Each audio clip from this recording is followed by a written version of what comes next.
je vous enverrai un autre consolateur, l'Esprit Saint. Amen. Et il prendra ce qui est à moi et vous le donnera. Amen. Alors, vous savez, c'est pas compliqué. Dans l'Ancien Testament, nous avons un peuple qui s'appelle Israël. Et même si l'Éternel a choisi Israël, de toute façon, ça ne change rien. Dès l'instant que le peuple d'Israël dévie, il dévie. Il n'est plus dans la pensée. Il n'est plus dans la pensée que... Parce que dévier, c'est ne plus être dans la pensée du Seigneur. C'est pas compliqué. Hein? Puisque nous fonctionnons par la pensée. Tout ce que nous faisons, d'abord on le pense.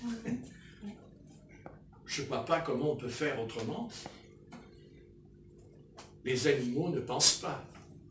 Ils ont un instinct. Nous, on pense.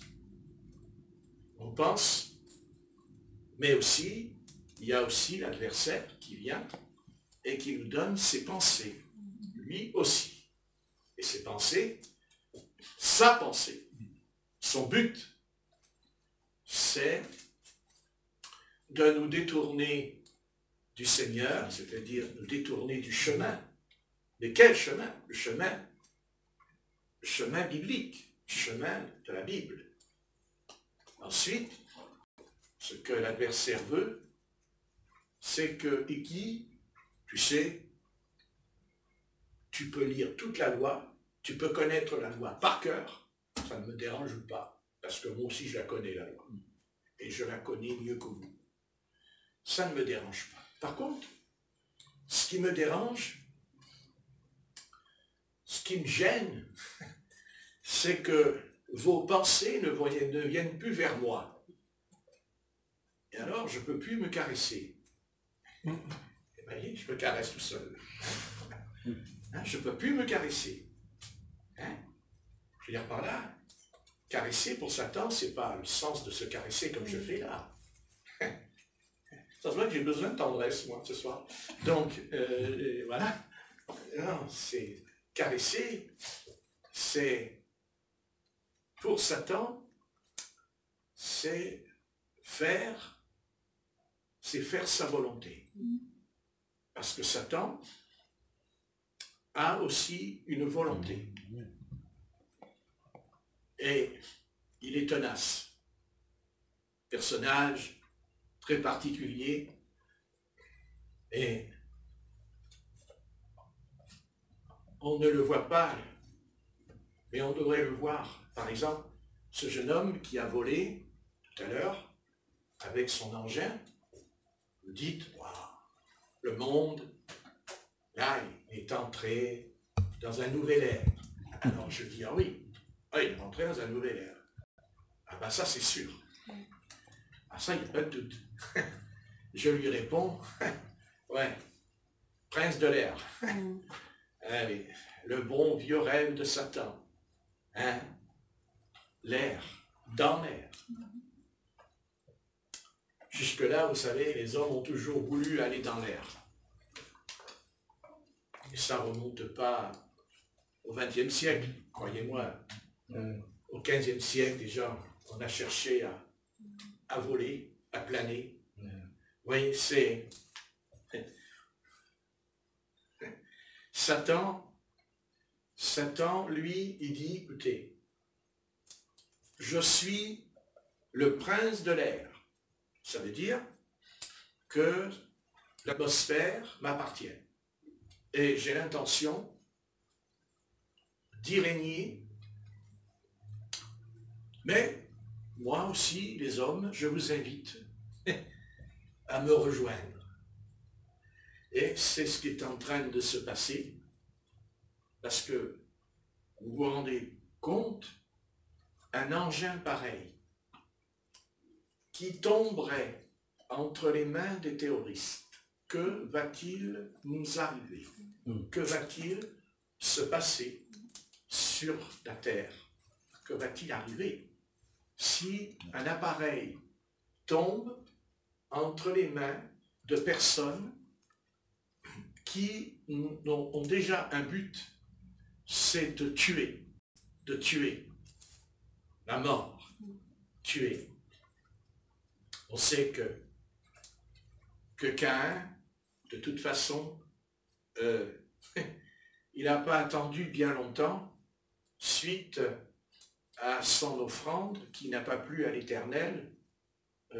Ça n'a pas duré longtemps, car de toute façon, il avait envie d'une chose. De toute façon, il ne croyait pas que Caïn a eu envie de tuer Abel, son frère, comme ça, en 1 minute. C'est quelque chose qui était en lui de très longtemps. Depuis très longtemps, parce qu'on ne peut pas être jaloux du jour au lendemain. Ça, c'est évident. C'est pas vrai. C'est pas vrai. Oui, il était jaloux. Sa jalousie, c'est que dès le départ, il avait compris que Abel était spirituel. Abel était spirituel. Ben oui. Et Caïn était charnel. Ça, c'est certain. Vous savez, je sais qu'il y a le diable, je sais qu'il y a les démons, mais je sais aussi qu'il y a la chair. Il y a la chair. Et le Seigneur, dans cette parole, dans cette Bible, a tellement voulu nous montrer les deux côtés, les deux phases, qui sont d'ailleurs antagonistes, c'est-à-dire il règne la haine pour le monde, si on leur dit, il y a la haine entre la chair et l'esprit. Alors là c'est... Eux, ils sont capables maintenant de voler dans l'air, les hommes, mais si on leur dit la chair et l'esprit, si on leur dit que là, l'autre, quand il a volé dans l'air, il y a plein de démons dans l'atmosphère, peut-être qu'il aurait pu envie de s'envoler. Hein. Ça, c'est sûr. Mais remarquez, de toute façon, les démons, il y en a. Puis de toute façon, je vais vous dire, il y aura des accidents comme il y a des accidents avec les avions, n'est-ce pas? Avec les voitures, avec le train. Ouais. Il y a toujours des accidents. Vous pensez que si le Seigneur aurait voulu tout cela pour nous, et il n'y aurait pas eu autant de morts et autant d'accidents depuis qu'ils ont inventé tout ça? Le problème, c'est qu'au départ, quand on invente quelque chose, au départ, c'est jamais pour faire le mal. Mais plus tard, on fait le mal avec. On fait le mal. Et voyez, là, on est arrivé, parce que ça n'a pas l'air comme ça, mais là, on est entré dans quelque chose qui va changer beaucoup de choses. C'est fini à partir de maintenant, puisque, vous voyez, il a franchi un homme, pas deux, un homme, hein, voilà. Et si jusqu'à maintenant les hommes, malgré toute la science qu'ils possèdent, n'ont jamais pu en arriver là, jusqu'à aujourd'hui, ben c'est d'abord parce que ce n'était pas l'heure, parce que le temps n'était pas venu, et ensuite parce que tout cela, vous savez, si on fait attention, tout cela se trouve dans l'Apocalypse. Dans l'Apocalypse. C'est bien pour ça qu'on a du mal à la comprendre, l'Apocalypse. Et Satan, de toute façon, Satan a mis dans la tête de ce garçon quelque chose, parce que peut-être qu'il est sincère, mais il ne connaît pas l'avenir. Et j'espère pour lui qu'il le voit ou qu'il ne le verra pas, je n'en sais rien. Mais si jamais, n'essayons pas de rêver, puisque l'armée est très très pris par ça, puisqu'ils ont passé un contrat avec lui, Et il a même aussi une très grosse somme. Car il a bien précisé, et il va préciser, que de toute façon, Dieu nous aime. De là, il va placer dans le jardin un arbre qui s'appelle l'arbre de vie. Ben oui, il y a l'arbre de la vie. Heureusement. Mais il n'y a pas que l'arbre de vie. Je vais allumer parce que là, ça va pas dans l'air. Je le sens. C'est pas bon. Voilà. Après, on rééteindra. Je suis désolé. Il y a ça. On a besoin. Ça sent ça. Donc, voilà. Donc, voilà. Eh oui. Ben, mais qu'est-ce qu'il faut faire? Ben, de toute façon, la seule chose qu'il faut faire, c'est d'être rempli du Seigneur, d'être rempli de l'Esprit. Parce que, voyez, voilà, c'est... Voilà, ils ont fait ce qu'ils avaient envie de faire depuis longtemps. Ben, de toute façon, on sait que l'homme a toujours voulu voler. Ça, c'est clair. C'est en lui, hein, il veut voler. Il veut s'envoler. Mais Satan a un but. Avec un engin pareil, vous vous imaginez pas encore les dégâts qu'il va y avoir, la manière où on pourra tuer, on pourra détruire. C'est inimaginable avec un appareil comme ça, un seulement, un homme comme ça, qui va voler. Imaginons que, bon, s'il vole s'il vole et qu'il descend et qu'il vous apporte de la glace ou du chocolat, c'est sympa. Mais un homme comme ça qui va voler avec une arme à la main, est-ce que vous vous imaginez la capacité de déplacement, de rapidité? Enfin, je veux dire, ah oui, c'est... Et encore, quand je dis il y en a un, vous pensez bien qu'ils ne vont pas en fabriquer qu'un? Puisque les Anglais... Mais oui. Ça, vous savez, bien aimé, ça s'appelle la guerre du futur. C'est la future guerre mondiale qui va venir. Parce que ce ne sera plus des soldats qui vont courir sur la terre, ça se passera dans l'air. Ça se passera dans l'air. Et c'est tout à fait normal, parce que Satan sait très bien il sait, lui, que le Seigneur Jésus revient dans l'air. Hein. Il est conscient que c'est dans l'air que tout va se jouer pour lui. Parce que lui, il sait très bien ce qui va lui arriver, il le sait, ne croyez pas qu'il ne le sait pas. C'est écrit, alors il le sait, puisque nous le lisons. Donc, lui, il sait ce qui va lui arriver. Et vous voyez, quand on dit le Seigneur revient, on parle de quelque chose qui se passe dans l'air. Le 1, il dit, nous serons enlevés dans les airs.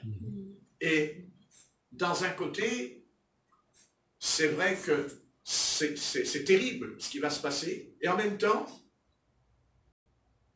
ça nous permet de voir que ça y est, en fait, on est arrivé, c'est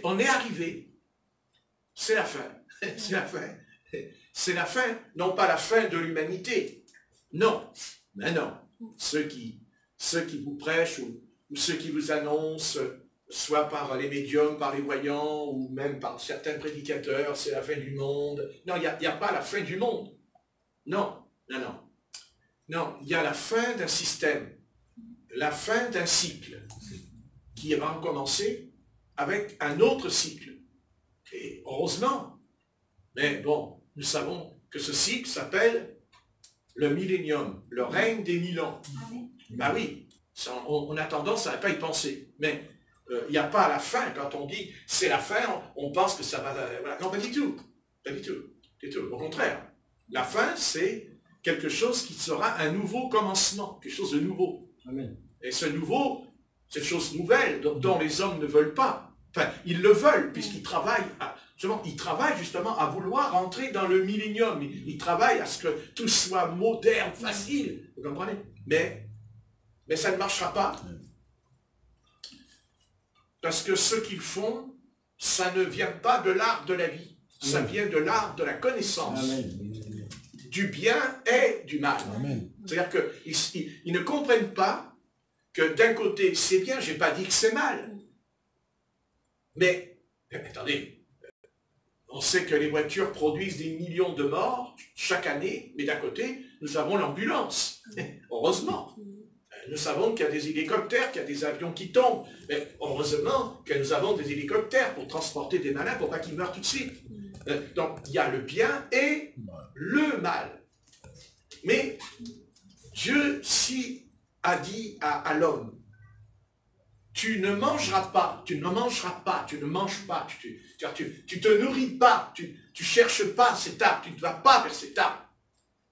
Voilà, tu ne vas pas vers cet arbre, parce que quand tu vas vers cet arbre, tu vas vers Satan, tu vas vers le diable, tu vas vers Satan, c'est-à-dire tu vas vers le mal. C'est pas seulement le mal, mais tu vas vers quelqu'un, tu vas vers une personne, tu rencontres une personne. Voilà, une personne. Une personne, c'est quelqu'un qui a un corps, qui a une âme, qui a un esprit, voilà, une personne. Et Satan est une personne, on ne sait pas, on n'a pas compris, je ne sais pas, mais Satan est une personne. Une personne qui a des facultés que nous n'avons pas, ça c'est certain. Mais, bien sûr, il voudrait quand même une chose, Satan, c'est qu'il y ait sur la terre des instruments, on va dire des canaux où il pourrait, disons, inspirer les décisions dont lui, il veut infliger aux hommes. Et ce sont d'abord les médiums. Parce que, vous voyez, les gens les plus dangereux qui sont sur la terre, les gens les plus dangereux de la terre, danger, j'ai dit le plus grand danger sur la terre, je sais, on va dire, c'est les terroristes, les voleurs, les brigands, les criminels, oui, d'accord, non, les vrais, ceux qui sont les plus, ceux qui sont les dangers graves contre l'humanité, c'est les voyants et les médiums. C'est les médiums. Parce que ils sont la source, ils sont l'instrument à ce que les ténèbres puissent régner sur la terre. Ne croyez pas que tout ce que vous entendez, tout ce que vous voyez, c'est simplement le produit de l'imagination de l'homme. Non, pas du tout. Pas du tout. Ce sont les voyants, ce sont les médiums, ce sont les forces occultes, ce qu'on appelle l'occultisme. Ce sont ces forces qui sont extrêmement terribles. Et ça n'a pas l'air, mais quand vous entendez, quand vous voyez tout ce qui se passe sur la Terre au travers des informations, derrière tout cela, il y a les médiums. Et c'est par eux que la Terre fonctionne, c'est par eux que tout gouverne, tout est convergé vers eux. D'abord parce que les médiums sont des gens, ce sont des fatalistes. Le médium, il vous annonce ce qui va vous arriver, et puis il dit, voilà, ça va arriver, c'est bon, voilà. Donc, puisque ça va arriver, vous l'acceptez, vous êtes fataliste. Voilà, c'est comme ça. Voilà, c'est mon destin, comme ils disent. Voilà. Mais nous, pas dans la parole, il n'y a pas ça. Dans la parole, il n'y a pas de fatalisme, il n'y a pas de hasard. Dans la parole, il y a aussi quelqu'un. Il y a quelqu'un, il s'appelle l'Éternel. Parce qu'au départ, dans le jardin d'Éden, peut-être que vous avez fait attention, vous verrez qu'il y a marqué l'Éternel. Lisez, il y a marqué Dieu, mais il est dit l'Éternel. Quant au sujet de la création, quand Dieu crée la terre, il dit Dieu. Mais, quand l'homme est créé, il dit l'Éternel. Vous direz l'Éternel. Et d'ailleurs, dans le jardin d'Éden, il ne dit pas c'est Dieu qui parle, il dit l'Éternel. Vous direz l'Éternel vient vers Adam, l'Éternel descend. Et dans le peuple d'Israël, dans l'Ancien Testament, il y a l'Éternel, l'Éternel, l'Éternel. Qui est l'Éternel? Qui est l'Éternel? C'est ça. Et je dirais même, il est dit l'Éternel des armées. Amen. Plus loin, il est dit aussi le Seigneur des armées. Donc, c'est étonnant que dans cette parole, être étonné et se poser la question, mais vous nous dites que Dieu est un Dieu d'amour. Oui, Dieu est un Dieu d'amour, heureusement pour nous, parce qu'il y a longtemps que la planète elle aurait disparu si Dieu n'avait pas d'amour pour nous, ça c'est sûr. Heureusement qu'il en a, Dieu, de l'amour. Oh, il a aussi la justice avec lui. Amen. Heureusement, parce que s'il n'y avait pas la justice, alors où irions-nous? N'est-ce pas? Non, non, l'Éternel est le Seigneur des armées.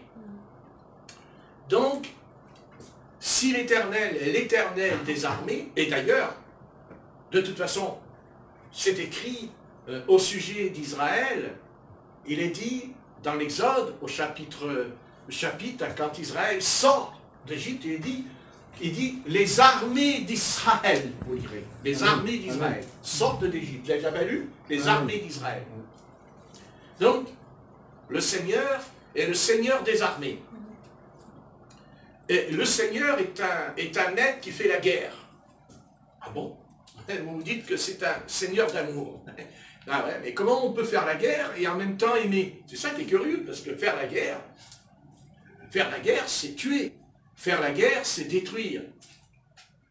Mais l'Éternel, quand il déclare la guerre à tous ces peuples, les Amoréens, les Jébusiens, les Philistins, les enfants d'Anak, n'est-ce pas? L'Éternel dit à Israël, attention, vous dévouerez par interdit hommes, femmes et enfants. Amen. Mais avant de le dire, l'Éternel leur a dit qu'il pouvait leur proposer la paix. Leur proposer la paix. C'est-à-dire qu'il pouvait aller vers eux en leur disant, nous sommes Israël, mais c'est nous qui allons gouverner, c'est nous qui allons régner. Parce que l'Éternel est l'Éternel, le Tout-Puissant. Donc, c'est-à-dire que pour l'Éternel, faire la guerre, c'est qu'il nous appelle à se soumettre à sa volonté. Et si on ne veut pas se soumettre, alors là, il va nous faire la guerre. Et là, il va nous livrer une guerre. Et d'ailleurs, il la livre, même maintenant, encore en nous, quand on ne veut pas, il y a la guerre en nous. Hein, la guerre dans l'âme. Notre âme est en guerre. Ouais. Et comment on le sait que notre âme est en guerre? Parce qu'elle n'a plus la paix. Parce que le contraire de la guerre, c'est la paix. Donc, si tu n'as pas la paix, s'il y a quelque chose qui ne va pas, tu as perdu la paix, cette paix, il y a quelque chose qui ne va pas. Donc, c'est que, eh bien, il faut retourner à la case départ, il faut toujours revenir au départ. Hein. C'est comme le prophète Élisée qui avait l'école de prophète, et à un moment donné, il y a un prophète qui dit à Élisée, voilà, j'ai perdu mon outil, et Élisée dira, bah, viens avec moi, tu vas me montrer où, à quel endroit tu as perdu ta hache, à quel endroit tu perds la hache, le fer, pour couper le bois. Et il dit, bah là, et à un moment donné, il voit le morceau qui flotte, et le prophète Élisée, il dit, apportez-moi une branche, un morceau de bois. Et avec le bois, il va soulever. Il va le soulever. Et bien sûr, ça nous parle de la croix. Ça nous parle du Seigneur sur la croix. C'est évident. De toute façon, voilà. Donc l'Éternel fait la guerre. Il fait la guerre aux démons, il fait la guerre aux hommes, il fait même la guerre aux croyants comme nous, si on ne veut pas se soumettre. Amen. Dieu nous appelle à nous soumettre. Dieu nous appelle à obéir. Amen. Que ça nous plaît ou que ça ne nous plaît pas, c'est pas son problème.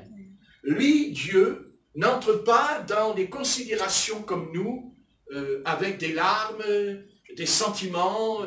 Dieu, lui, il ne discute pas avec ça. Il ne discute pas avec ça. Lui, Dieu dit, tu dois m'obéir. C'est tout ce qui m'intéresse. Pourquoi?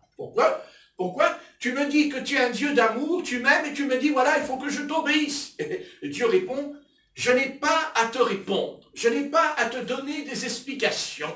Pour la simple raison que si tu existes, c'est parce que d'abord je t'ai créé. Amen.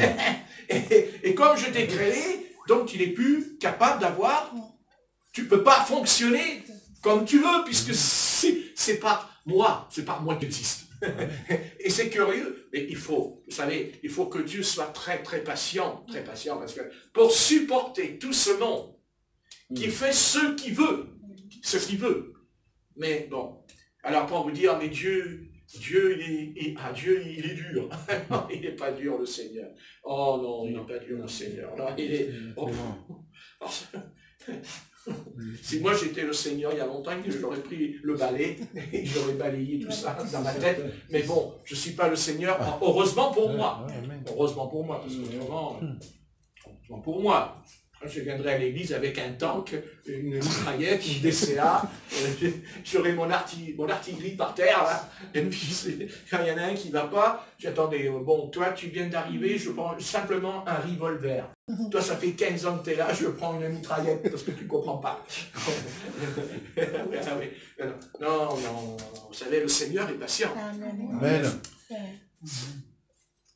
Avec l'Éternel, on ne discute pas. Et quand on veut discuter, mais pourquoi je ne peux pas faire ceci, et pourquoi je ne peux pas aller là, et pourquoi je ne peux pas aller au nord, parce qu'au nord je voudrais y aller, parce qu'au sud il fait trop chaud, il y a la canicule, et l'hiver il fait trop froid, je vais aller en bas parce qu'il fait meilleur. Voilà, ça fait beaucoup. Avec Dieu on ne discute pas, on ne discute pas. On obéit, tant mieux pour nous. On n'obéit pas, nous en payerons les conséquences. Amen. Parce que c'est comme ça. Et c'est comme ça dès le commencement, dans le jardin. Vous voyez? Voilà. Les choses sont claires. On n'a pas besoin de... C'est tellement clair, hein, dès le départ. Dieu, il dit, ben voilà, écoute, voilà, tu es une créature merveilleuse, je t'ai créé. Bon, ben voilà. Ben non. Tu vois, là, il y a 2 arbres. Ah oui, il y a 2 arbres. Hein? Il ne devait pas le savoir, puisque c'est Dieu qui lui dit. Donc, il ne savait pas. Mais il ne sait pas, c'est Dieu qui lui dit, il y a 2 arbres. Et il l'a amené devant les 2 arbres, et il regarde bien, les 2 arbres. Voilà. Ah ben oui, c'est des arbres, Seigneur. Oui. Ah oui, c'est des arbres. Oh, mais il y en a un, il a des fruits. Oh là là. Oh, le fruit. Non, il ne parle pas de l'arbre de la vie. Non, il parlait de l'arbre de la connaissance et du bien et du mal. Et oh là là, oh, il brille le fruit. Oh, c'est drôle. C'est une pomme, elle est toute en or. Ben, pourquoi une pomme? Je ne suis pas catholique, moi. Donc, c'est curieux, l'enfance, comme ça peut encore rester dans le subconscient. Vous voyez, c'est formidable, là, le subconscient. Vous voyez, une pomme. Hein, pourquoi? Pourquoi dire une pomme? Hein, pourquoi? C'est bizarre, hein? Mais non, parce que c'est subconscient, hein, voilà, c'est le catéchisme. Voilà, un tout petit, la pomme, j'ai la pomme, voilà. Moi, quand j'étais petit, j'avais dit à ma maman, j'ai dit, moi, je ne mange pas de pommes. Mais pourquoi? Parce que c'est un fruit défendu. Je ne mange pas de pommes. Je ne mange pas de pommes. Donne-moi une orange, mais pas une pomme. Et pourquoi? Mais parce que le prêtre, il a dit que c'est le fruit défendu. Pourquoi une pomme? Bon, bah écoutez, les pommes, elles n'ont rien demandé, mais elles sont rentrées dans l'histoire de l'humanité. C'est curieux, d'ailleurs. Hein, c'est curieux. Hein, et quand vous pensez que même des présidents, des chefs d'État le disent, et ils y croient même, ben oui, ils y croient. Hein, quand il parle, il dit, voilà, Adam et Ève, ils ont mangé une pomme. Voilà, ils ont mangé une pomme. Et si à chaque fois on mange une pomme, on va aller en enfer, il ne faut plus manger de pommes. Ils disent que ça, là, que les hommes ils ont, c'est les pommes d'Adam. Ah, d'accord. Oh là là. Ah oui, les pommes d'Adam. Ah, c'est les pommes d'Adam. Ah oui. Non, je savais qu'il y avait la psychiatrie sur la Terre. Mais non, on est en plein dedans, là. On est en pleine... Ah non, en pleine psychiatrie. Enfin, bon, il ne faut plus chercher à comprendre. Ce qui est quand même curieux avec tout ça, c'est que quand eux ils nous sortent toutes ces balivernes, voilà, c'est très bien. Par contre, quand nous on leur dit ce qui est dans la Bible, alors là, c'est nous qui sommes à l'envers. On est à l'envers. Voilà, on est à l'envers. Voilà, qu'est-ce que vous voulez? On est à l'envers. Si nous on dit il n'y a pas de pommes, et on va vous dire non, tu es à l'envers. Et encore, aujourd'hui, on nous dira tu es à l'envers, mais au Moyen-Âge, on allait carrément dans le cachot. Voilà. Hein, voilà. Voilà, dans le cachot. Voilà. Marqué dans le cachot, on ne risque pas de manger des pommes. Ça, c'est sûr. On ne devait pas vous en apporter des pommes, c'est sûr. Hein? Voilà, pour une pomme, eh bien, on a envoyé des milliers de bien-aimés, bah oui, Arthur, bien sûr, pour une pomme. Ah oui, ben oui. Voilà, une pomme. La pomme, elle n'a rien demandé. Moi non plus d'ailleurs. Si on me torture, je ne vais pas demander. Hein? Mais c'est pour vous montrer la stupidité. Et en même temps, si nous leur disons ça ne va pas, eh bien automatiquement. Non mais vous voyez le décalage de la compréhension. Et il faut se dire, je crois que si on veut être un idiot sur la terre, eh bien vous n'avez plus qu'à être religieux. Maintenant, je ne vous dirai pas le nom de la religion, parce que là, je pensais que je dis le nom de la religion qui nous rend idiots. Et comme c'est une religion universelle qui domine toute la terre, bon, voilà, c'est sûr. Remarquez, je pourrais dire aussi à cette religion, remarquez, vous enseignez que le fruit défendu, c'est une pomme que Adam et Ève auraient mangé dans le jardin d'Éden. Remarquez, aujourd'hui, des pommes, ils en ont mangé des pommes. Hein. Ah ouais, et même ce soir, pendant que je prêche, ils continuent à en manger des pommes. C'est-à-dire le péché. Non? Voilà. Et c'est curieux qu'on puisse voir le péché par une pomme. Vous voyez? Alors que le péché n'est pas dans la pomme. Vous pouvez manger des pommes tant que vous voulez, vous n'êtes pas dans le péché. Heureusement pour nous, parce qu'en dis donc, dis donc, hein, quand on va aux marchands de fruits, dis donc, qu'est-ce qu'on achète comme péché? 1 kilo de péché, 2 kilos de péché, 3 kilos de péché. La prochaine fois, quand vous achetez des pommes, vous lui dites aux marchands de fruits, je voudrais 1 kilo de péché. Ben, bon, regardez, 1 kilo de péché. Non, des pêches? Non, j'ai dit des péchés. C'est quoi ça, des péchés? Le péché. Le péché. Le péché. Ah, le péché. Ah, le péché. Ah, le mensonge. Oui, le péché. Ah, oui. Ah, oui. Oui, oui. Remarquez,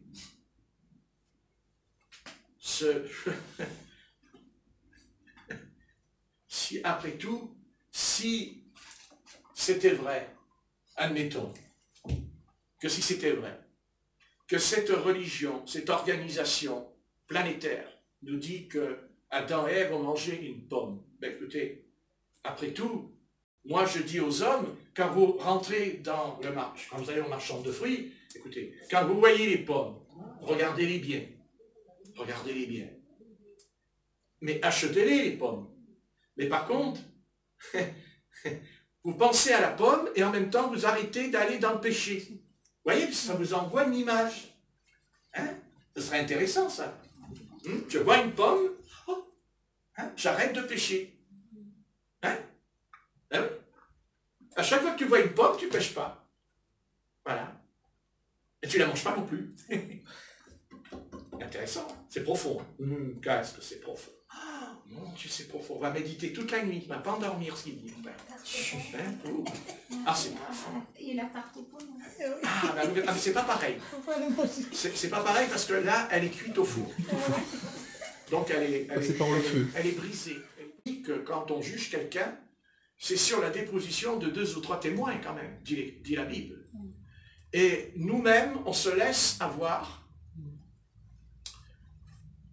parce que, en fait, nous sommes des êtres conditionnés par l'image. Nous sommes pris par l'image. Tout fonctionne par l'image et par l'oreille. C'est-à-dire, c'est l'oreille et les yeux qui fonctionnent en nous. Vous comprenez? C'est ça, en fait. Et ce n'est pas bon, ce n'est pas bon. Ce n'est pas bon parce que ça nous éloigne du Seigneur. Ça nous éloigne vraiment du Seigneur. Pour de bon. On ne se rend pas compte.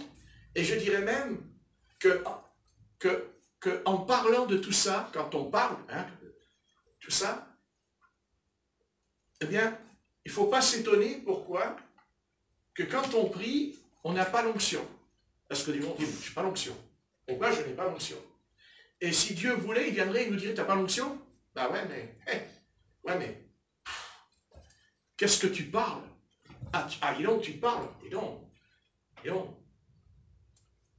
tu fais quand même tout le contraire de l'apôtre Paul quand il comparait devant le roi Agrippa.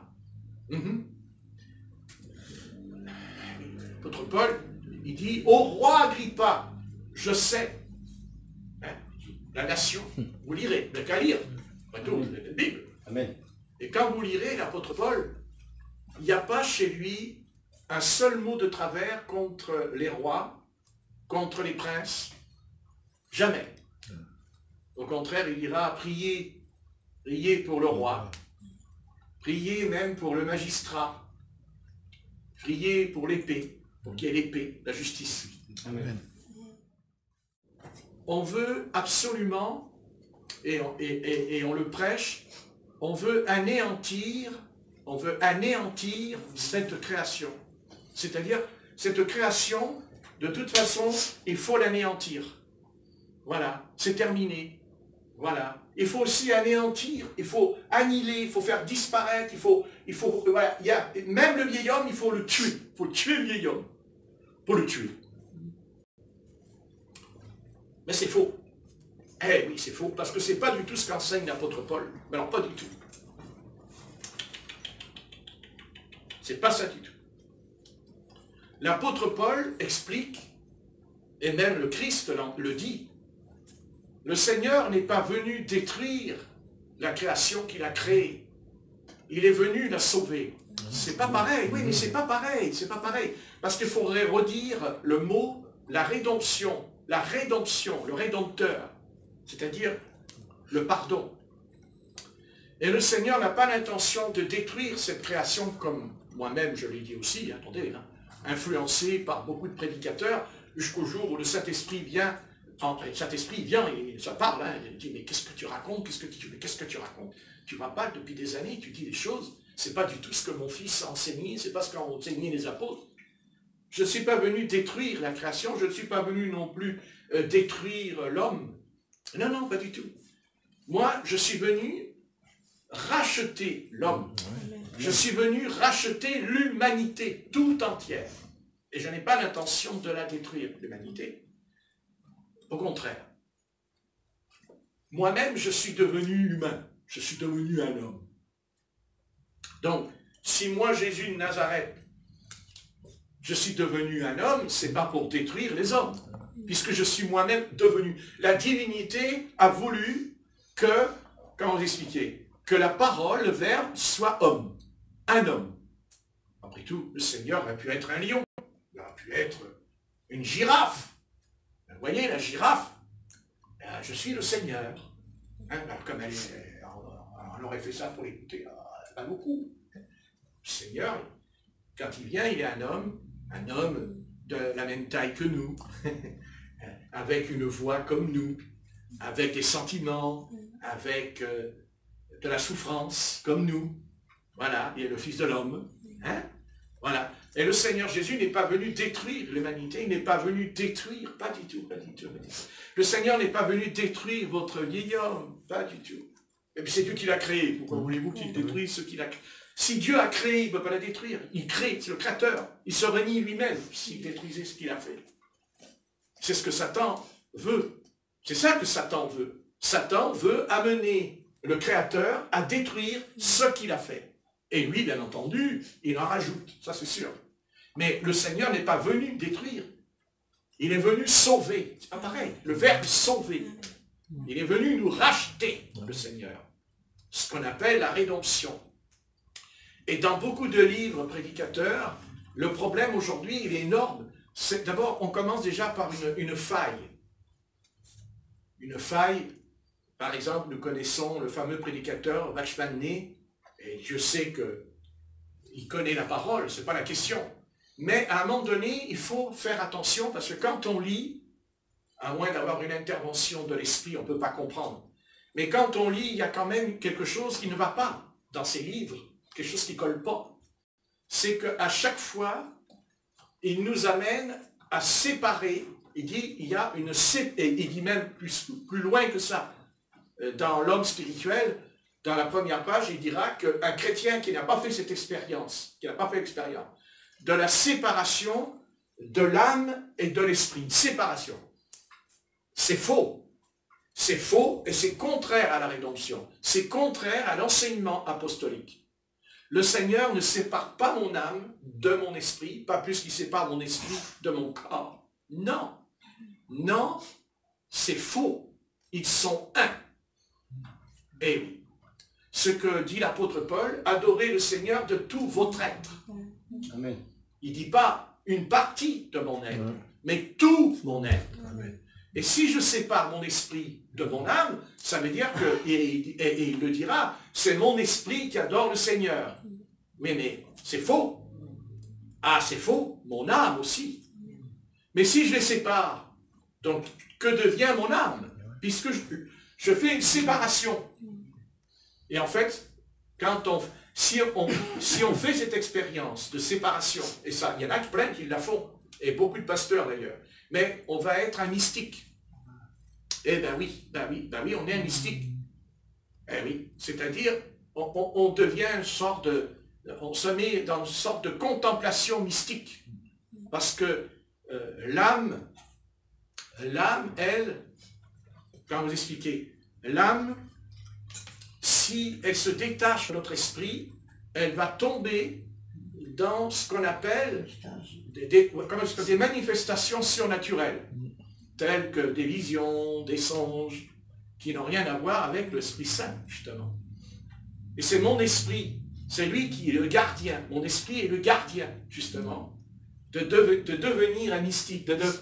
C'est mon esprit qui est le gardien, afin que je ne devienne pas euphorique, exalté, vous comprenez, dans la prière, dans le message, exalté.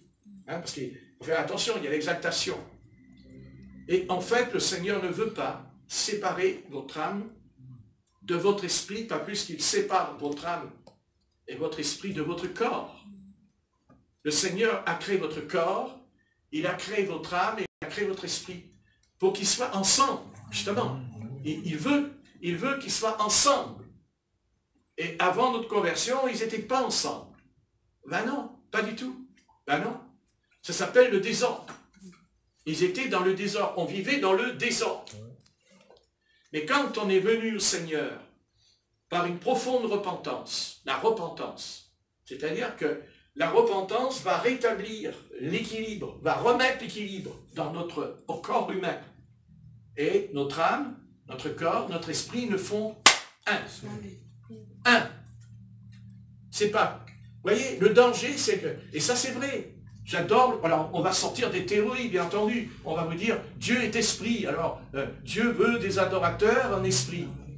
Bien sûr. Bien sûr que c'est... Bien sûr, on est d'accord. C'est sûr que l'organe qui va aller vers l'adoration, qui peut adorer, c'est mon esprit. Parce que Dieu est esprit. Mais Dieu n'exclut pas mon âme. Il n'exclut pas mon corps. Parce que le danger, c'est que si c'est que mon esprit qui adore le Seigneur, alors je peux dire à mon corps, fais ce que tu veux. Ah oui. Et c'est pour ça que dans les mouvements dits de l'esprit, et ça c'est vrai, il y a beaucoup de péchés charnels. Il y a beaucoup la chair dans les mouvements de l'esprit. Beaucoup la chair. Parce qu'ils ont tellement, leur esprit est tellement séparé de l'âme qu'ils jouissent d'une puissance. Parce que, attention, l'esprit, il est puissant. Hein, il y a une puissance dans notre esprit. Je ne parle pas du Saint-Esprit, je parle de mon esprit. Mon esprit est capable, mon esprit est une force terrible qui peut communiquer avec l'Esprit Saint. Et c'est vrai. Mais si ce n'est que lui et pas mon âme, ben je vais tomber. Je vais tomber dans le péché. Et je dirais même dans des passions et dans des vices terribles. Eh bien oui. Et on ne tombera plus dans le péché une fois qu'ils sont unis. Et non pas désunis, mais un. Hein? Mais qu'est-ce que vous voulez? C'est l'attaque la plus redoutable de Satan, déjà contre l'Église, avec cette histoire du Dieu en 3 personnes. Voilà. On en revient à 3 personnes. Vous voyez ce que je veux dire? On en revient toujours à cette notion qu'il y aurait 3 personnes dans la divinité. Non, s'il y a 3 personnes, ça veut dire qu'elles sont séparées. Mais ils vous disent, non, ils sont un. Mais j'ai jamais vu. Voilà,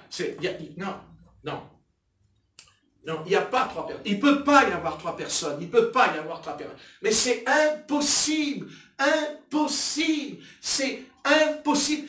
On ne peut pas le trouver. Il n'y a rien. Il n'y a rien, mon Dieu. Il n'y a même pas un prophète qui pourrait déclarer qu'il y a trois personnes dans la divinité. Ça a toujours été au singulier. Un. Amen. Pas un chiffre. C'est pas un chiffre. C'est pas un chiffre. C'est ce qu'on appelle la déité. Est devenue chair. Ça a toujours été son but. D'ailleurs, Adonai n'est pas devenu chair seulement dans le sein de Marie. Ah non. Il est venu devant Abraham. Amen. Amen. Ah, oui. Et il dit un homme, trois hommes. Amen. Trois hommes, deux anges et l'Éternel. Amen. Donc, Jésus-Christ, qui est Jésus-Christ? Il est le Fils de Dieu. Oui, il est le Fils de Dieu. En tant que Verbe, bien sûr. Il est le Fils de l'homme. Il est le Fils de David. Mais Jésus-Christ, il est le Dieu Tout-Puissant. Amen. Il est El Shaddai Adonai. Adonai s'appelle aujourd'hui Yeshua Amen. en hébreu. Yeshua et Adonai. Adonai et Yahvé.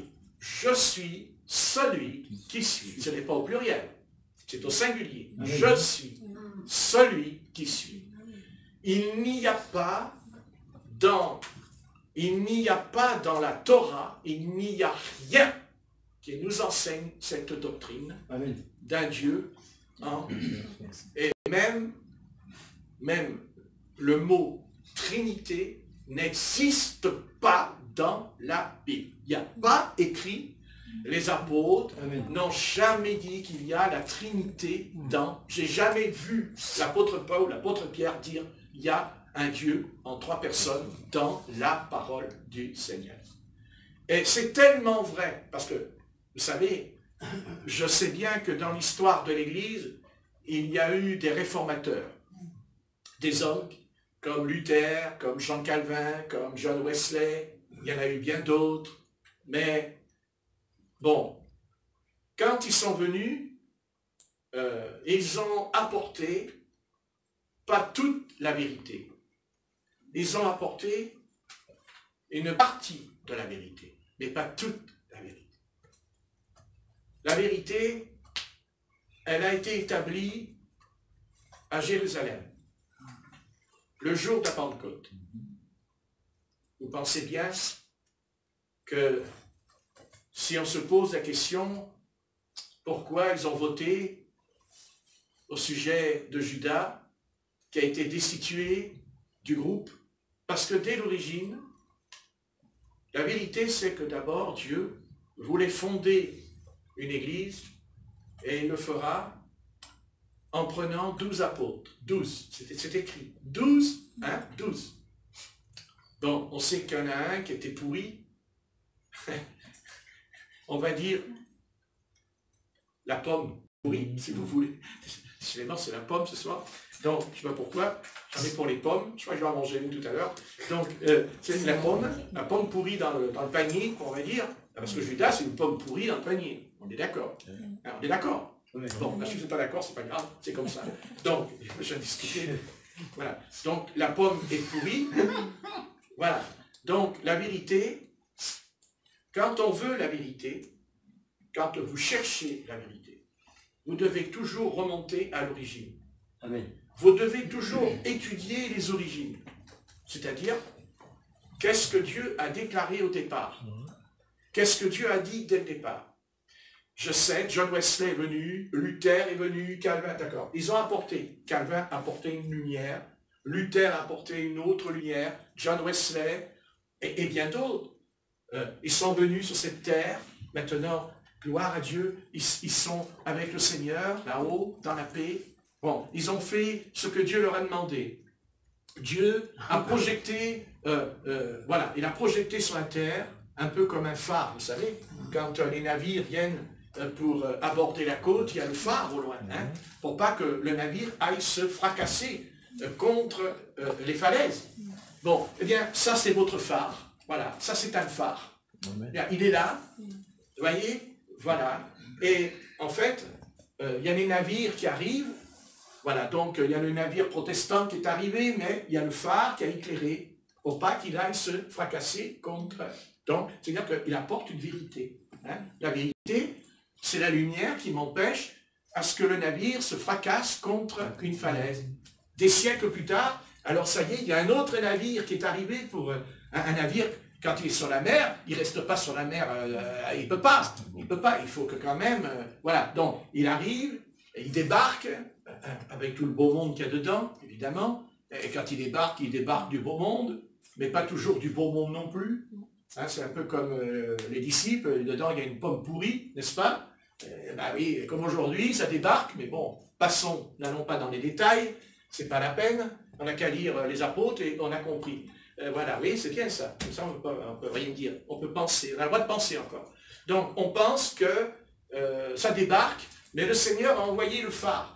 Il envoie le phare, il projette une lumière. Hein? Mon juste sera sauvé par la foi. C'est le phare qui envoie la lumière. Alléluia. Parce que dans le navire, il y avait des âmes qui allaient débarquer. Bon, elles débarquent avec cette lumière. Elle va se répandre dans le pays ou dans la cité où elle habite, où les habitants habitent. Bon. Et bon. Mais cette lumière, à un moment donné, ne suffira plus, parce que cette lumière que le Seigneur envoie n'a qu'un seul but, en fait, c'est que l'Église retrouve ses origines. Parce que l'Église, au départ, elle n'avait pas une lumière, elle avait toute la lumière dans l'Église. Amen. Amen. Amen. Vous voyez, elle avait toute la lumière. Mais, comme dans le jardin d'Éden, il y a le serpent qui est venu, vous comprenez? Et qu'est-ce qu'il a fait? Il a renversé la lumière. Ce qu'on appelle l'âge des ténèbres. Bon, on ne va pas parler de cette église, mais c'est quand même par l'église qu'il y a eu l'âge des ténèbres. C'est par cette église qu'il y a eu beaucoup l'ignorance. Hein? Ben oui. Oui. Puisqu'elle voulait, il n'y avait pas de Bible. Et si il y en avait une, elle n'avait pas le droit de la lire. Oui.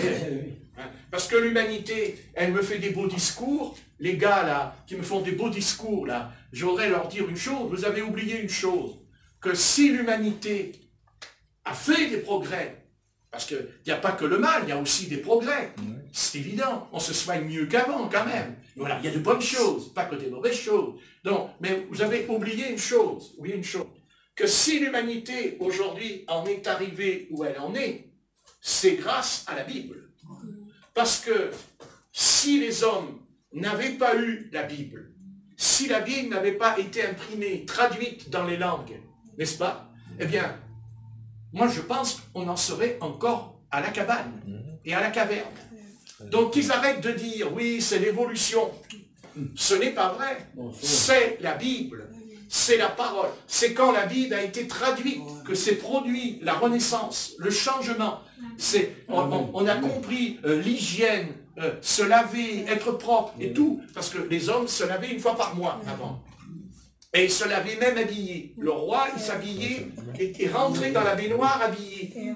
Ouais. Et il se lavait une fois par mois. Vous vous rendez compte? Mais ils disent, ah, on a fait des progrès, on a évolué. Non, c'est la Bible. C'est quand on a semé la Bible. C'est quand la Bible est entrée dans, comme dira Victor Hugo, il disait, je veux qu'il y ait une Bible dans chaque cabane. C'est quand la Bible, marquez, lui, par contre, il aurait mieux fait de la lire. Mais enfin, bref, c'est pas grave. La phrase, elle est bonne, et on en retirera ce qui est bon. Comme dit l'apôtre Paul, retenez ce qui est bon. Amen. Donc, c'est la Bible, c'est la Bible. Ah, oui, c'est la Bible. C'est la Bible qui t'a fait sortir de ton péché. C'est la Bible qui t'a fait sortir de la fange de ton péché. C'est la Bible qui t'a fait sortir de ta misère. C'est ce livre. C'est la Bible. Amen. Oui, il y a Georges qui fait comme ça devant moi. Donc, voilà. Mais non, mais on n'y pense pas. Mais c'est la Bible. Et ce qu'il y a dans l'humanité, c'est pas leur petit truc à eux, c'est la Bible. Parce que la Bible nous parle qu'il y aura des avions. C'est écrit dans l'Apocalypse. C'est la Bible qui nous parle qu'il y aura des trains. Si, c'est dans la Bible. Tout est dans la Bible. Parfaitement. Eh oui, c'est la Bible. Et si on n'avait pas la Bible, on serait encore des ânes. Et c'est pour ça que le seul peuple qui n'était pas un âne sur la terre, c'est Israël. Et c'est pour ça qu'on haïssait Israël. Parce qu'ils avaient quand même... Pourquoi Israël avait une connaissance énorme. Et d'ailleurs, Dieu va tellement... Parce que si Dieu a fait la guerre aux nations, si Dieu a livré la bataille à toutes ces nations, c'est lié à la voyance, au médium que j'expliquais tout à l'heure, mais je vais m'arrêter là. Je vais simplement vous expliquer. C'est qu'Israël avait la Torah. L'Éternel va donner la loi. Dieu, il donne la loi à l'humanité, pas qu'à Israël. À l'humanité. Il donne la loi à l'humanité. Parce que l'humanité, elle était complètement à l'envers. Et je vous ai dit tout à l'heure, Dieu est un Dieu d'ordre et non pas un Dieu de désordre. Et Dieu voulait de l'ordre parce qu'il y avait le chaos. Le chaos. Et d'ailleurs, le chaos avait déjà existé avant. Puisqu'il est dit, la terre était informe et vide. C'est le verbe tohu et bohu, qui veut dire qu'il y a eu une autre création, c'est sûr. C'est certain qu'il y a eu quelque chose. Il y a eu un chaos. Et de ce chaos, l'Esprit de Dieu se mouvait au-dessus des eaux. Et Dieu dit, voilà, c'est Dieu. C'est la Bible. C'est la Bible. C'est la Bible. Quand la Bible rentre dans un foyer, quand la Bible, je n'ai pas dit qu'elle rentre, quand on obéit aussi. Oui. Parce que, j'allume quand est-ce qu'il fait chaud. Est-ce que vous saisissez? Amen. N'oubliez jamais ça de ta vie. C'est ce livre, c'est la Bible. C'est elle qui nous a changés. D'accord, c'est Dieu, je suis d'accord. Mais Dieu, vous l'avez rencontré au travers de la Bible. Amen. Vous avez connu Dieu par la Bible. Parce que si on n'a pas connu Dieu par la Bible ce soir, excusez-moi, nous serions des sectes. Nous sommes des sectes. Parce que même si la Bible, même si les sectes se servent de la Bible, mais pas de toute la Bible, une partie de la Bible. Nous parlons de la Genèse et de l'Apocalypse. Et d'ailleurs, Jean dira dans l'Apocalypse, il dira, celui qui rajoutera, celui qui retranchera quelque chose de la prophétie de ce livre. Amen. Amen. Et il est dit dans l'Apocalypse chapitre 1, il dit, celui qui écoute et celui qui lit aura une bénédiction en lisant ce livre, même si c'est pas lire, mais s'il écoute déjà. Amen. Gloire à Dieu. C'est la Bible. C'est la Bible qui peut purger ton âme. C'est la Bible au nom de Jésus-Christ. À puissance de Satan au nom de Jésus. C'est la Bible. C'est elle qui nous dérange. Elle nous dérange, elle nous gêne, elle nous trouble. Elle nous trouble. Parce que nous ne voulons pas obéir à ce qu'elle déclare. Parce que la Bible, c'est pas le bouquin que vous achetez à la librairie. Non, non, non. C'est pas ça. La Bible, c'est Yahvé. Amen. La Bible, c'est Adonai. La Bible, c'est El Shaddai. C'est Jésus-Christ. C'est le nom d'Adonai. C'est le nom d'El Shaddai. C'est lui l'Éternel. Lui l'Éternel dans le buisson ardent. Et quand vous adorez le Seigneur, vous adorez Adonai. Mais aujourd'hui, il s'appelle Jésus. Il est Jésus. C'est lui, et il n'y en a pas d'autre. Il n'y en a pas d'autre. Et n'allez pas vers Israël, et n'allez pas raconter au peuple juif, vous savez, il y a 3 personnes dans la divinité, parce que vous allez voir, ils vont vous prendre la Torah entre les mains, et ils vont bien vous expliquer les choses, que maintenant ils ne veulent pas le reconnaître, c'est autre chose. Mais n'allez pas leur demander de reconnaître quelque chose qui n'est pas dans l'Ancien Testament. Non. Non. Nous devons leur dire que Jésus, que le Seigneur Jésus, parce que Jésus est Seigneur, que c'est lui Adonai, que c'est lui qui est venu vers Moïse dans le buisson ardent, que c'est lui qui est apparu là, à Moïse, que c'est lui, il n'y en a pas d'autre. Ce n'est pas vrai. Il n'y a pas une deuxième personne. Il n'y a pas une troisième personne. Non, non, non. C'est faux. Et Satan, je te hais à cause de ça. Parce que tu veux diminuer mon Seigneur. Tu veux le couper. Tu veux couper le Seigneur en deux. Et maintenant, il veut couper aussi la doctrine en disant, je sépare mon âme, mon corps, je les sépare pour être spirituel. Si! Et on l'a dit. On l'a dit, n'est-ce pas? On l'a dit. C'est clair? Non. Tout ce qui a rapport à l'éternel, c'est l'unique éternel. Il n'y en a pas deux, il n'y en a pas trois, il n'y en a qu'un. Voilà, mais c'est sûr. C'est sûr. Mais de toute façon, je vous ai dit, la lumière est projetée par les protestants, elle est projetée par les méthodistes, elle sera projetée par les baptistes, elle sera projetée par les pentecôtistes, et de toute façon, les choses se mettront en place, parce que de toute façon, l'Esprit Saint ramènera, il ramènera de toute façon la vérité. Et cette vérité, de toute façon, c'est clair, parce qu'il ne faut pas dire j'ai la vérité, il faut la prouver. Il ne faut pas dire, ah vous savez, la Trinité, ça n'existe pas. C'est facile à dire. Non, c'est pas ça. Il ne faut pas dire la Trinité, ça n'existe pas. Apporte la preuve que ça n'existe pas. Apporte la preuve que ça n'existe pas. Il faut une preuve. Autrement, ta théologie, elle va à la poubelle, ta théologie. Il faut la théologie, mais il faut apporter la preuve. Il faut apporter, dire ça, lisez-la, la Bible. Et si on est sincère, à un moment donné, on dira, eh oui, effectivement, eh bien, depuis 20 siècles, on s'est fait avoir. On s'est fait avoir. Parce que si vous adorez l'Éternel, et que vous adorez Dieu avec 3 personnes devant vous, eh ben vous êtes un sacré idolâtre, je peux vous le dire. Ah, ben oui, mais il faudrait parler de l'idolâtrie après. Parce que l'idolâtrie, excusez-moi, c'est d'adorer une idole, mais pas une idole. Non, les idoles. Non, c'est pas ça l'idolâtrie. Non. Le contraire de l'idolâtrie, c'est que non, justement, on adore l'Éternel. C'est ce que dit à Israël. Je suis l'Éternel, ton Dieu. Je t'apparais aujourd'hui. Vous comprenez? Voilà, je suis l'Éternel. Voilà, écoute, ô Israël, l'Éternel. Et Jésus-Christ est l'Éternel. Jésus-Christ n'est pas une autre personne de l'Éternel. Jésus-Christ n'est pas une troisième. C'est faux. Non, c'est faux. Oh, le mensonge que Satan a jeté sur la terre depuis 20 siècles. Il a trompé, comme il a trompé Ève, comme il a trompé Adam. Eh bien, il a trompé dès le départ.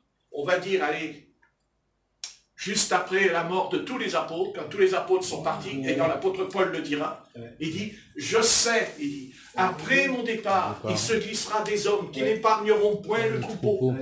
N'est-ce pas? Amen. Il a dit, et c'est ce qui s'est passé. Hein? Et après, dans l'Apocalypse, nous avons l'avertissement, puisque dans l'Apocalypse, quand vous pensez que dans l'Apocalypse, il est dit, l'Apocalypse, c'est quoi? Il dit, c'est le livre de Jésus-Christ. C'est pas le livre de Jean. L'Apocalypse, c'est pas le livre de l'apôtre Jean. Voilà, c'est le livre de Jésus-Christ. Son livre à lui. Son livre à lui. Amen. Comprenez? L'Apocalypse, c'est pas comme l'Évangile. L'Évangile, c'est un évangéliste, Matthieu, Marc, Luc, Jean. Ils racontent ce qu'ils ont vécu, les témoins oculaires, dira Acte 1, verset 1. Mais l'Apocalypse, c'est pas un témoin oculaire.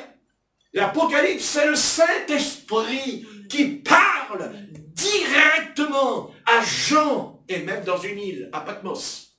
Un peu comme Moïse sur la montagne du Sinaï, il est tout seul. Non? Allez. On pourrait même dire que l'apôtre Jean, il est un peu comme Moïse. Hein? Il reçoit quelque chose comme Moïse, de nouveau. Il révèle quelque chose d'extraordinaire, l'apôtre Jean. Et quand l'apôtre Jean parle, et vous verrez quand vous lisez les 7 âges de l'Église, les 7 églises qui sont en Asie mineure, qu'est-ce que dit le Saint-Esprit? Il dit pas à l'église de Thyatire ou à l'église de Sardes, fais attention, il va t'arriver ceci et cela. Non, il dit que c'est déjà là. Lisez-le, faites attention, c'est déjà là. Le Saint-Esprit dit pas, Laodicée, tu vas être froide ou tu vas être chaude. Non, il dit, tu es tiède. Amen.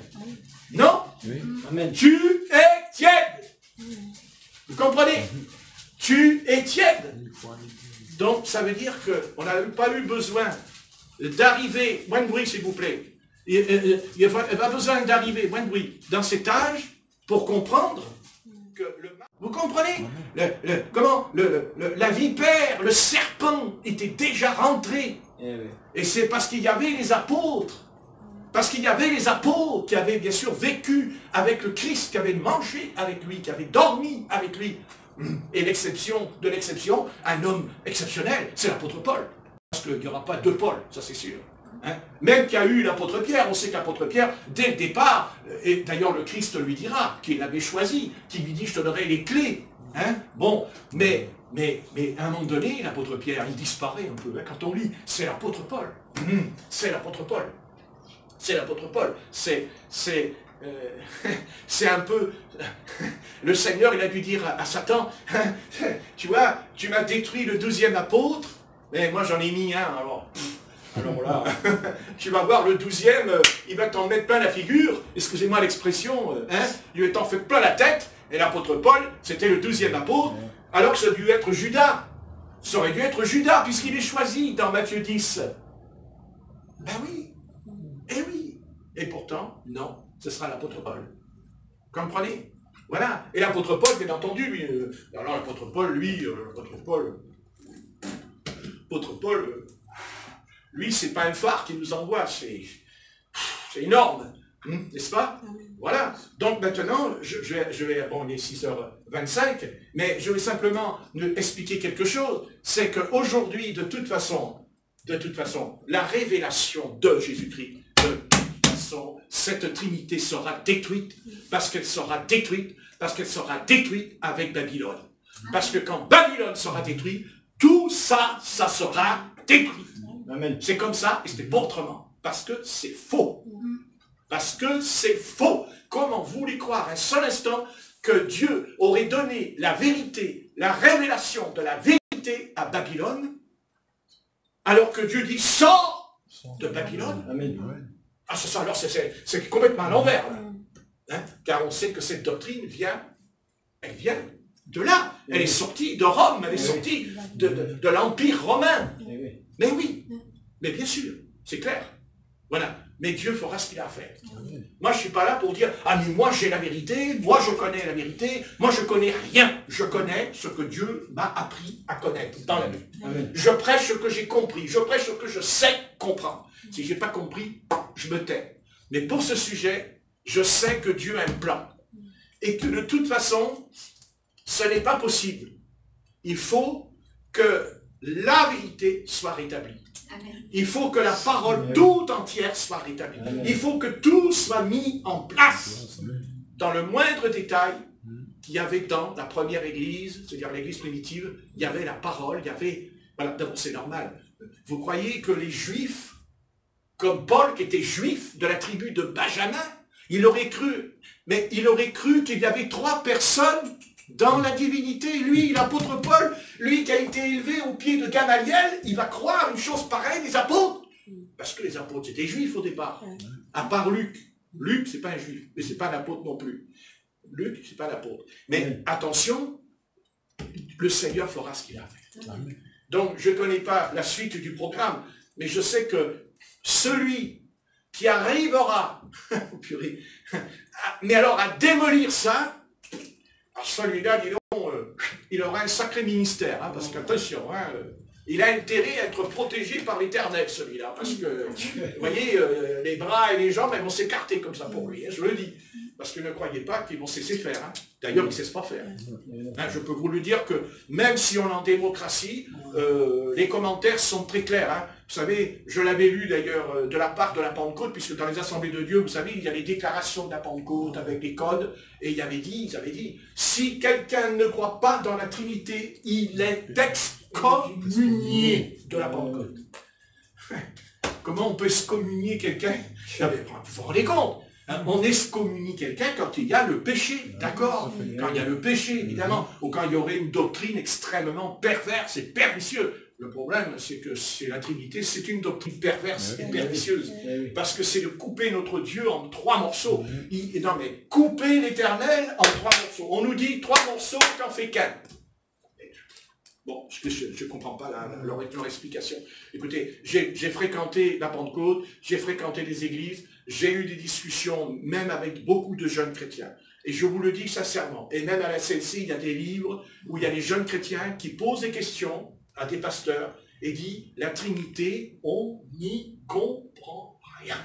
Voilà, c'est pas compliqué. Et les pasteurs répondent, mais justement, c'est très simple. C'est très simple. Alors, comment c'est simple? 3 personnes qui n'en fait qu'une. C'est simple. Et comme maintenant ils n'ont plus de réponse, alors vous savez ce qu'ils écrivent, les pasteurs? Ils disent, la réponse, c'est un mystère. Voilà. Et si, c'est un mystère. On est quand même... Voilà. Ils appellent ça le mystère de la Trinité. Ouais. Seulement, si c'est un mystère, c'est contraire à l'enseignement du Christ qui a dit, Père, je te loue et je te rends grâce de ce que tu révèles à tes petits-enfants. C'est-à-dire, révèle, ça veut dire que tu révèles le mystère. Parce que le royaume de Dieu, c'est un mystère, on est d'accord. Même l'enlèvement, c'est un mystère. Hein, l'apôtre Paul dit, je vous dis un mystère. Nous ne mourrons pas tous. Il dit, je vous dis. Et dit, le mystère du royaume de Dieu, dit Jésus. Bien sûr, mais il y a aussi un mot. Enfin, un mot. Le verbe. Révéler. La révélation.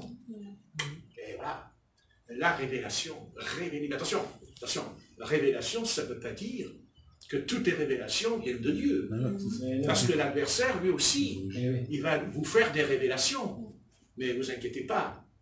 Il prendra même un verset, mais il ne vous prendra pas l'autre verset qui va dire le contraire. Mais attention. Non. Une révélation qui vient de Dieu consiste à prendre l'Ancien et le Nouveau Testament. Amen. Parce qu'en fait, ils font qu'un.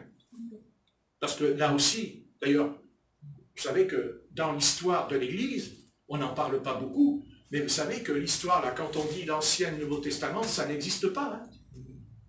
Non, ça n'existe pas. Il n'y a jamais eu de Nouveau Testament et d'Ancien. Non, ça n'existe pas. C'est une pure invention de l'Église de Rome qui a voulu faire l'Ancien et le Nouveau Testament. En fait, non, les 2 livres sont ensemble.